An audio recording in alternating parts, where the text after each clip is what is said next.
C'est une figure centrale du hip-hop dont les fêtes opulentes attiraient le gratin du showbiz. Puff Daddy a rendez-vous ce lundi 5 mai avec la justice américaine à New York. Le rappeur est accusé d'avoir mis son empire au service d'un système violent de trafic sexuel, un procès qui fascine les Américains. Bonjour Los Flacos. Bonjour. Vous tenez la chronique rap dans l'hebdomadaire Réforme. Qui est Puff Daddy ? Puff Daddy, de son vrai nom, Sean Combs, est né à la fin des années 60, c'est-à-dire en 69, à New York.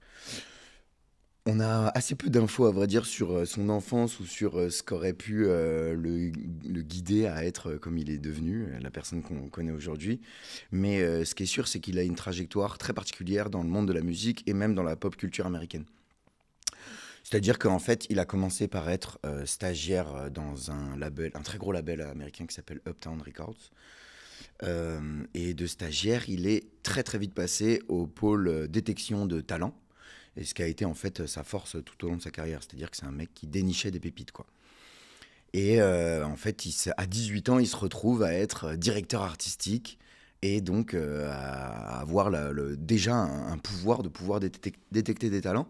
Époque à laquelle il détecte et travaille beaucoup avec Mary J. Blige, qui est une chanteuse de R&B américaine qui est devenue une superstar. Enfin, c'est une dame qui a vendu un nombre de disques absolument incalculable. Mais donc, on parle de ça au début des années 90, à la fin des années 80, quoi. Donc, il a déjà, à 18 ans, enfin, c'est hallucinant, à un âge aussi jeune, d'avoir autant d'envie. On dirait qu'il est animé par l'envie de faire découvrir des artistes aux gens. Et donc, très vite, il monte son propre label qui s'appelle Bad Boys Records. Vu le nom, Puff Daddy, cette figure centrale du rap américain, c'est déjà un peu un voyou, bad boy, dès ses 18 ans. Ouais, justement, c'est ça qui est un peu compliqué, c'est qu'on a du mal à déterminer s'il a grandi dans un environnement particulièrement pauvre ou particulièrement populaire qui l'aurait amené à être un délinquant ou un gangster. Après, il y a aussi beaucoup la culture américaine et la culture américaine du rap, et surtout du début des années 90, où les quartiers s'emparent vraiment de la musique et rap en l'occurrence, et donc le rap n'étant qu'une expression de la société, et notamment de la société pauvre américaine, la violence est omniprésente, le culte des armes, de la drogue et tout ça. Donc Bad Boys Records, oui, on n'est pas étonné qu'il ait appelé ça Bad Boys Records. 40 ans après, il est à la tête d'une fortune, c'est un rappeur millionnaire, il clame son innocence, d'ailleurs il faut le préciser au passage, mais enfin, il est jugé pour trafic à des fins d'exploitation sexuelle. Ouais. Alors il y a gangster et gangster. Complètement, ouais. C'est-à-dire qu'en fait, il y a quand même un truc un peu similaire entre les deux, entre le gangster et un espèce de mec fou qui fait des soirées dans lesquelles il y a des orgies. C'est la quête du pouvoir, quoi. Et en fait, dès son plus jeune âge, on sent que Puff Daddy, il a vraiment cette envie de contrôler, d'avoir beaucoup de pouvoir. Et donc, en créant ce label Bad Boys Records, qui est devenu aujourd'hui Bad Boys Records, c'est une institution, c'est quelque chose qui a marqué l'histoire du rap. À cette époque-là, il crée ce label, et sa première signature sera ni plus ni moins que Notorious B.I.G., qu'on appelle également Biggie, qui est encore aujourd'hui considéré comme un des plus grands rappeurs de l'histoire américaine, qui est de par sa musique devenue légendaire, et aussi de par son destin tragique, puisque ce garçon a été tué en 98, si je dis pas de bêtises, dans des fusillades et des règlements de compte. En fait, Puff Daddy déjà a signé le bon poulain, quoi. Il a mis ses œufs dans le bon panier, puisque B.I.G. devient très vite, vend énormément de disques et se fait connaître énormément. À cette époque-là, il faut savoir que les États-Unis sont scindés en deux, c'est-à-dire qu'on a sur la côte Est un style de rap très new-yorkais, qu'on appelle encore aujourd'hui un rap très new-yorkais, et qui est incarné par Biggie, c'est-à-dire que c'est la star de la côte Est. Donc c'est un rap avec très boom bap, c'est des samples un peu jazz, c'est très centré sur la plume, sur le fait d'être techniquement et littéralement fort, quoi, d'avoir des bonnes choses à dire, de bien les dire, de faire des belles rimes, et ça, B.I.G., c'est le boss. Personne n'est plus fort que lui à ça. C'est clairement ce qu'il incarne. Et le rap East Coast, West Coast, Exactement. c'est un peu le classique du rap, on est sur les fondamentaux. Un peu, hein, ça se transpose souvent, mais ça se transpose un peu dans toutes les cultures, même en sport. On aime ça, appartenir à une localité, se sentir représenté par, ça existe dans le sport. Donc en France, à l'échelle du rap, le East Coast, West Coast n'existe pas trop parce que c'est pas l'Alsace contre la Bretagne, quoi. Mais c'est plutôt Paris-Marseille, avec un rap plus chaleureux à Marseille et tout ça. Et donc on retrouve dans la West Coast un rap du coup plus californien, qui est plus chaleureux, plus lent, qui se danse plus, où les mélodies sont plus importantes, même s'il y a des excellents rappeurs, et donc incarné par Tupac Amaru Shakur, qui est le grand rival de Biggie. Donc on a vraiment ces deux personnes-là, avec derrière Tupac, Dr. Dre, le producteur légendaire, et donc le label Death Row Records. Donc on a un peu une scène là qui est mise en place avec des rivaux. Deux stars du rap qui font un rap très différent, mais qui s'en veulent presque, juste de par leur opposition. Et puis derrière, on a deux producteurs légendaires, Puff Daddy d'un côté et Dr. Dre de l'autre, et le label légendaire. Donc, c'est des poids lourds de ça. l'industrie, hein, Complètement. il faut le dire. À cette époque-là, c'est des gens qui vendent un nombre de disques monstrueux, qui sont les premiers à vendre vraiment beaucoup de disques, qui font des hits, quoi, qui passent à la radio, qui est un truc qu'on imagine très peu, même en France à cette époque-là, au début des années 90.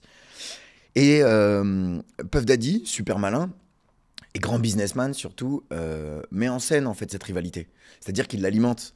C'est-à-dire qu'en fait, il participe activement dans les interviews, dans les chansons de B.I.G. Il monte cette rivalité qui finalement fait vendre des disques, en fait, et qui est OK pour tout le monde. Alors, il y a énormément de violence, hein. On dit rivalité, mais c'est pas des petites provocations verbales. Dans un premier temps, c'est ça, c'est-à-dire que c'est sur des chansons, il parle d'un tel, il dit ta copine, je l'ai connue avant, c'est des... Vous le dites poliment, là. Oui, c'est ça. Il y a un jeu qui est propre au rap, hein, de manière générale, d'avoir envie de se confronter. Il y a vraiment un truc qui est propre au hip-hop, à la battle, mais qui est plutôt productif et qui fait partie de l'énergie du rap de manière générale, ce truc-là. Mais tant que ça reste en musique, c'est plutôt cool. Effectivement, tout ça va devenir tragique puisque et Biggie et Tupac vont mourir tous les deux dans des fusillades. Il y a eu des fusillades avant auxquelles ils ont échappé. Enfin, là, oui, effectivement. Donc, on est aux États-Unis, tout le monde a des flingues, tout le monde se tire dessus. Commanditer un meurtre, c'est aller faire des courses. Évidemment, je caricature, mais on n'est pas loin.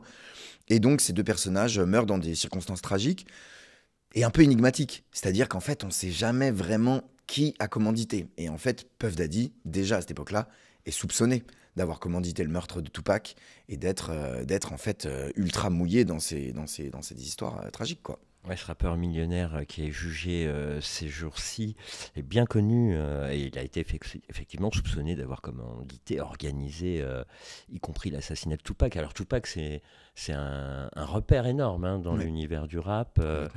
Et est-ce que ce qui lui est reproché aujourd'hui, à savoir, là c'est des orgies, mais enfin, c'est cet univers d'énormes fêtes dans des lieux privés, un univers glauque, hein, c'est bien ça? Complètement, ouais. Enfin, glauque.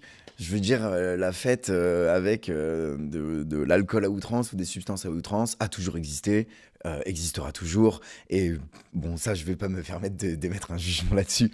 Le problème, il me semble, en tout cas dans cette affaire, mais donc sur laquelle je suis pas encore très bien renseigné, c'est surtout les abus sexuels, quoi. Mais en fait, on retrouve au tout début de la carrière, on entend déjà parler de Puff Daddy, donc en tant que producteur, mais aussi en tant qu'organisateur de soirées.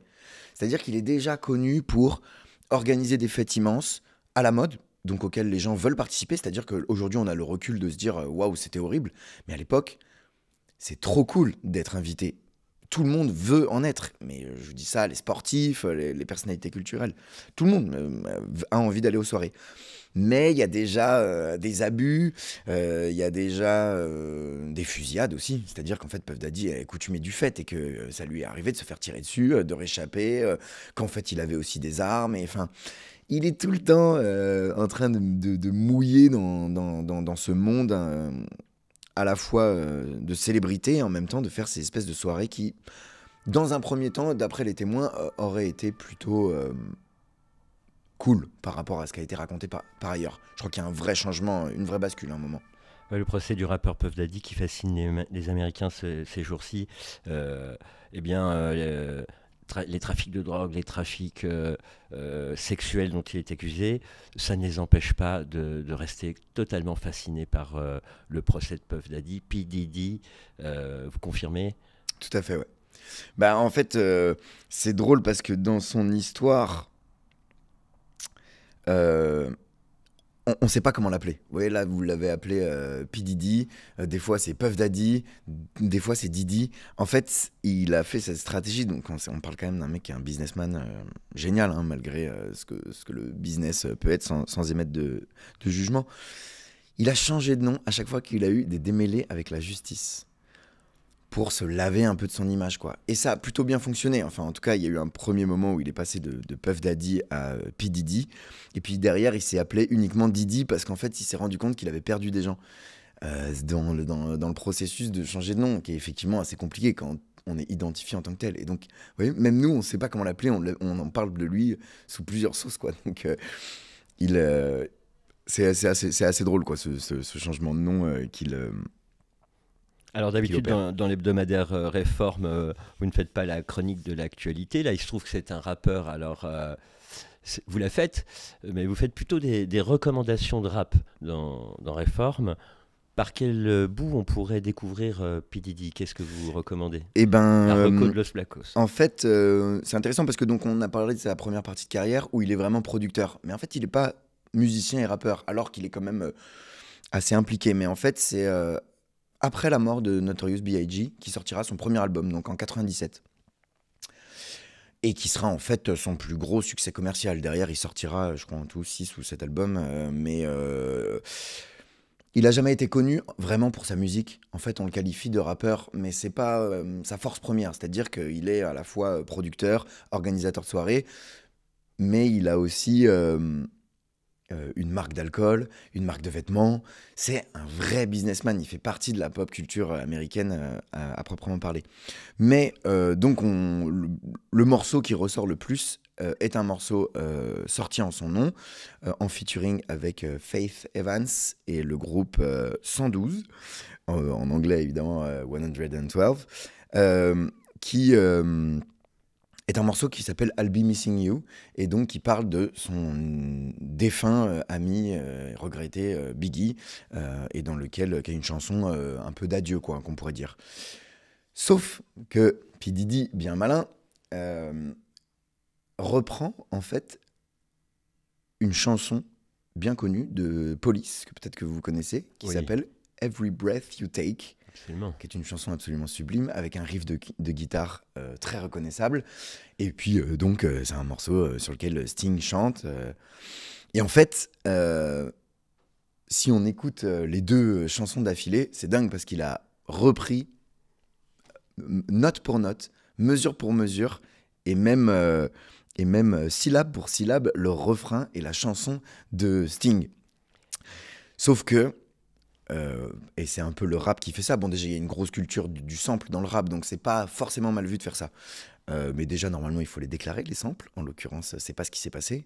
Ils ont eu un contentieux avec Sting qui a été réglé des années plus tard, dans lequel P. Diddy s'est engagé à verser, je crois que ce qui est l'équivalent encore aujourd'hui, hein, entre 2000 et 5000 dollars par jour de royalties sur cette chanson. Parce que cette chanson, I'll Be Missing You, est devenue top 1 du Billboard américain. C'est la première chanson de rap qu'il devient. Elle est magnifique d'ailleurs.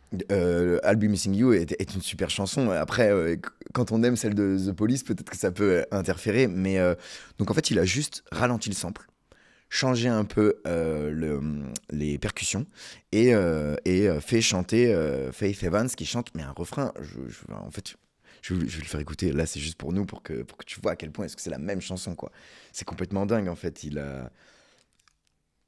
Donc, je te remets celle de Police, qui est donc ce riff de guitare super, super connu, avec le refrain.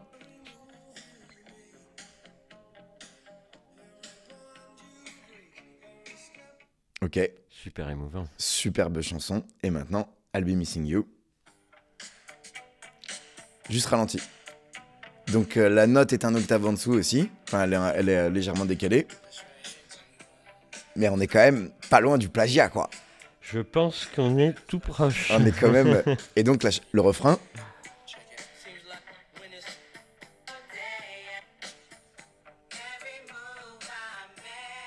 C'est presque les mêmes mots.